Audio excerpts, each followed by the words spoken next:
ราบสำบายดีพี่น้องป้องปายสู้คู่สู้คนมื้อนี้ตำมาตำบักฮุงพี่น้องตำบักฮุงข้าวเหนียวแกงหน่อไม้มาเด้อสู้คู่สู้คนมาแซ่บๆน้ำสาวลาว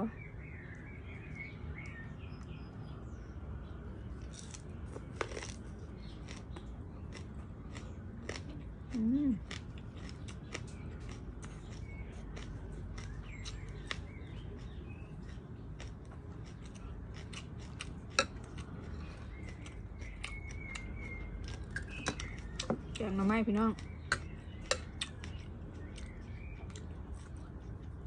มาแซ่บๆข้าวสวยทำกันนะ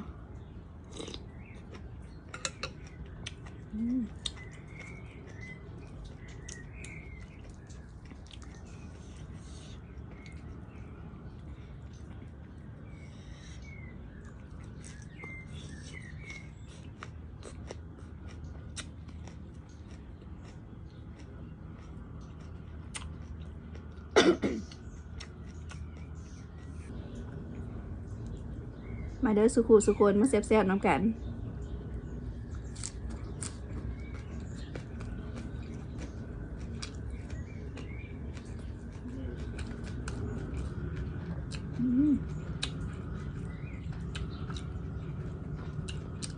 แกงหน่อไม้หวานๆ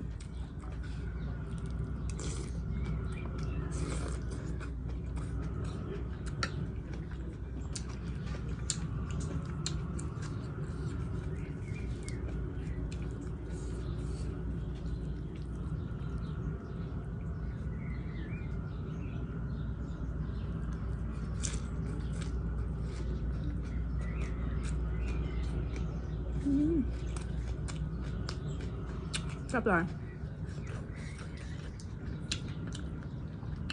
แกงหน่อไม้ใส่ผักขะแยงใส่เห็ด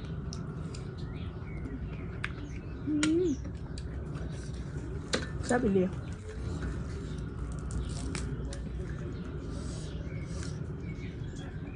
หอมบัวกับปลูกเองหอมบัวอยู่สวน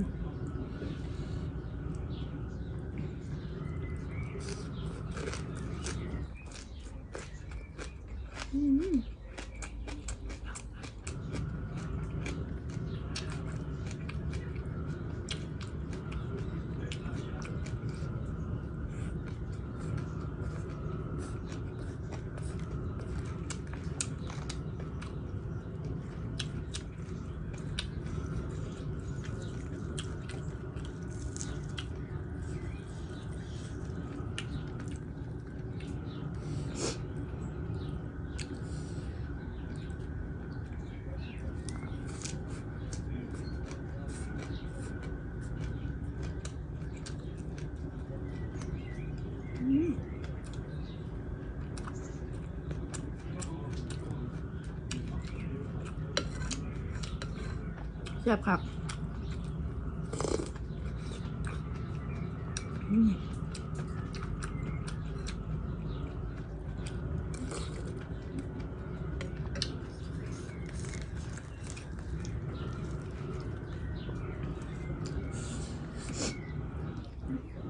ทั้งฮ้อนทั้งเผ็ด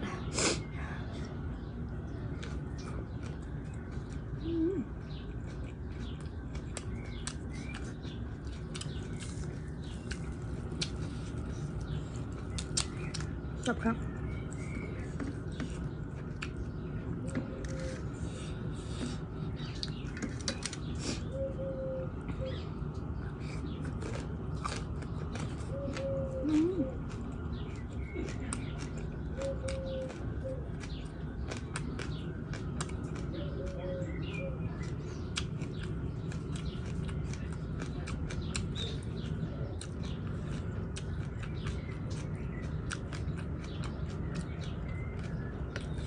กรอบดีหอมบัว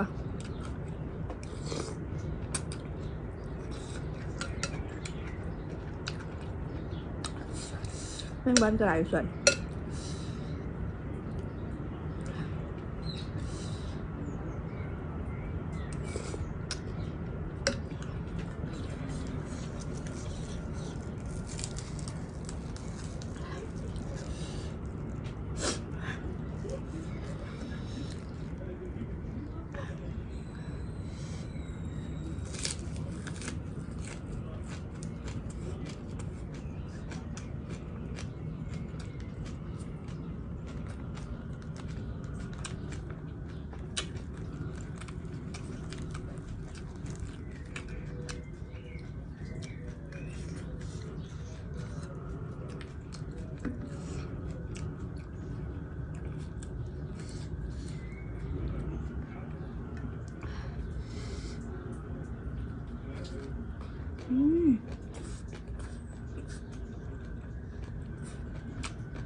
ซับอีหลีดอกเพียงใช่ไหม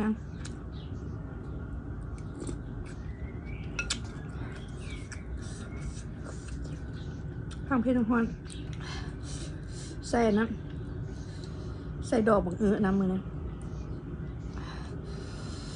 ไปเพชร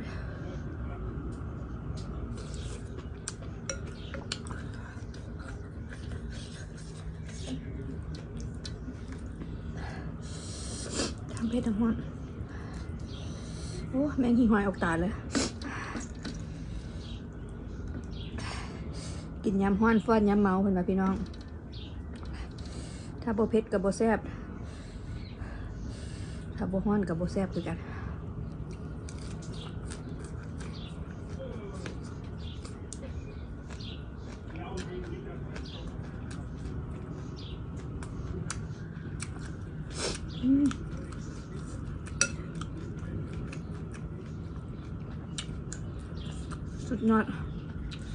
สุดยอดอาหารบ้านเขา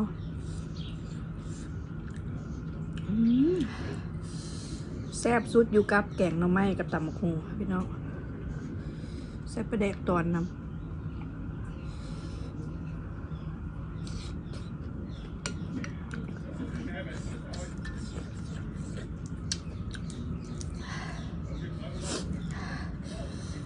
งานย่อย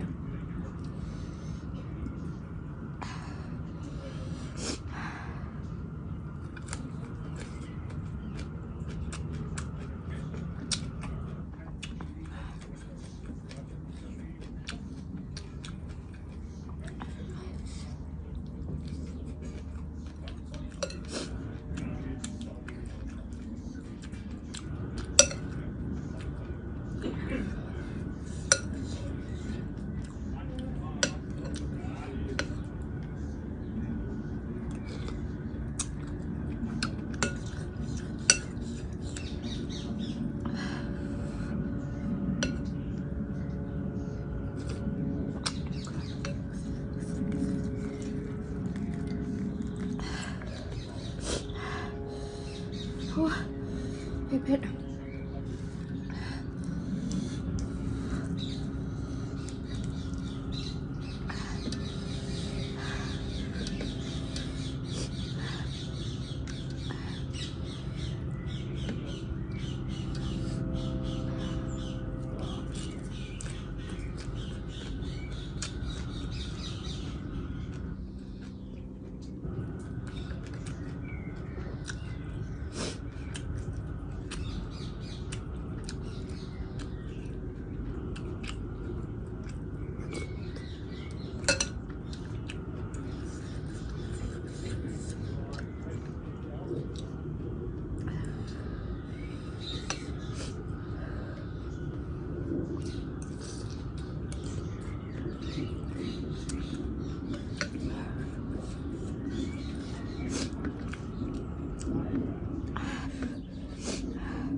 ร้านจำนี่พี่น้อง